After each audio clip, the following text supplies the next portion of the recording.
Қай кезде шөп сындыру керек? Арым тек жамандықтан сақтандыру, жағымсыз әдеттерден тыю ғана емес, жақсылыққа бағытталған, жақсылыққа сенуден пайда болатын наным-сенімдердің арқасында пайда болған.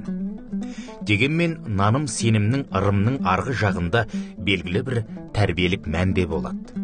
Ата-бабамыздан жалғасып келе жатқан дәстүр мен салт, ырым тиымдар әрбір сәтке тиісті елеулі шақтарды атап өтуге, елеусіз қалдырмауға тырысқандықтан қалыптасқан. Әдетте салт дәстүрлер жақсылық жағдайға байланысты орындалып жатады.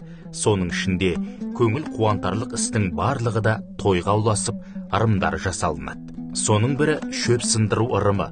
Бұл ырымды көпшілікке ұнамды, пайдалы іс бітірген, әсіресе мұндайды бұрын соңды жасамаған, алғаш рет елдің ризашылығына бөленіп отырған жан үшін орындайды.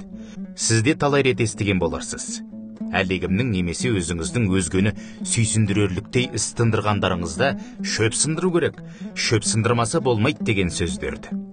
Мұны жай ғана айтып қоя салмай, іспен көрсету керек, яғни жерден шөп алып сындыру керек. Ырымы солай.